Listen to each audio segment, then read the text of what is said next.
તો hello friends, આજે સવારમાં જ બ્લોગની શરૂઆત કરી દઈએ અને અત્યારે વાગે છે સવારના લગભગ 6:30 જેવું થયું છે અને બ્લોગની શરૂઆત કરી અને આ જોઈ શકો છો તમે. આ બેનું અમારી અત્યારે અહીંયા સૂત્યું છે. હવે એને ઉઠવાનો ટાઈમ થાય છે ધીરે ધીરે એટલે ઉઠી જશે. ચાલો બ્લોગ કન્ટિન્યુ કરીએ. ચાલો નાસ્તો કરવા આવી જાવ સવારનો. માનવી બિસ્કિટ ને એવું હાલે બધું. અને અહીંયા હાલી રહ્યું છે સંજવારી કાઢવાનું. લાવ કાઢ દો. લાવ તો કાઢીએ નાખો કે નહીં ફ્રેન્ડ્સ, કડવી લઈએ અને કાઢીએ છીએ.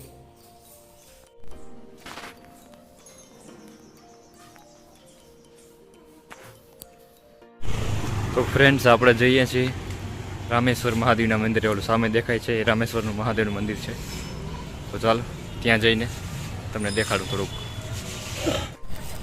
ફ્રેન્ડ્સ, આપણે આ બિસ્કિટ નાખ્યા છે. આપણાથી જે થાય તે આ બિચારાઓની સેવા કરવી જોઈએ જરૂર, કારણ કે જ્યાં ને ત્યાં આ રીતના બિચારીઓ ગાયો સિટીમાં કે ગમે તે જગ્યાએ આવી રીતે રખડે છે અને પગમાં લાગ્યું હોય આ તે બધું દુખાવો સહિત બધું ભોગવે છે. આપણે નાખી દઈએ બિસ્કુટ. ફ્રેન્ડ્સ, આ કોઈ દેખાડું નથી, પણ એક એવી માનસિકતા આપણે પાડવી જોઈએ કે આવું કંઈક લાગે અહીંયા આપણે થોડીક મદદરૂપ થવી જોઈએ. તો આપણાથી જે થાય તે આપણે કરીએ. આ આપણું રહ્યું રામેશ્વર મહાદેવનું મંદિર. ચાલો આપણે દર્શન કરી લઈએ. મળ્યા છે એની જોડે વાત કરી, ચર્ચા કરી, બહુ મજા આવી અને બહુ સારા વ્યક્તિત્વ છે એનું. અને આ બધું ગ્રુપ આખું જે છે ભગવાન સાથે જોડાયેલું હોય એટલે તો સારા જ હોય. જો કે ભગવાને છે હોય આમ તો, એટલે બહુ મજા આવે. અમે લોકો ગીતાનો પ્રચાર કરીએ છીએ. આ જગતની અંદર અગર કોઈ વસ્તુની કમી હોય છે ભગવદ્ ગીતાની. જગતની અંદર ઘણો વિકાસ થયો છે, ઘણા પૈસા છે, ઘણું ઐશ્વર્ય છે, પણ લોકો પાસે શાંતિ નથી, કારણ કે લોકો અજ્ઞાનતામાં છે.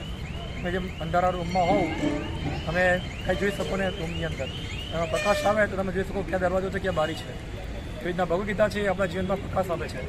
તો પ્રકાશ હશે તો જીવનમાં આપણે વાસ્તવિક સિદ્ધિ પ્રાપ્ત કરી શકીશું, નહીં તો આપણે અંધકારમાં રહીને જન્મ, મૃત્યુ, જરાની વ્યાધિ પ્રાપ્ત કરીશું. તો અમારી આપણે વિનંતી છે કે આપ સૌ પણ આ ભગવદ્ ગીતા યથારૂપને વાંચો અને તમારું જીવનને ધન્ય બનાવો.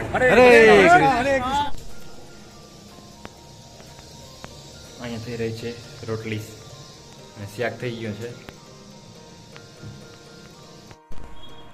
આજે તો ચણાનું શાક બનાવ્યું છે. હવે કેવું હોય ટેસ્ટ કરીએ ત્યારે ખબર પડે. અને આ છે રોટલી. તો ચાલો તમે પણ ભોજન કરવા. તો ફ્રેન્ડ્સ, અહીંયા બહાર આવ્યા હતા બીજે બેનને અહીંયા. હવે અત્યારે જાય છે. આજ મોડું થઈ ગયું છે, 10:30 ની આજુબાજુ થઈ ગયું છે. તો ફ્રેન્ડ્સ, આજના બ્લોગમાં આટલું જ.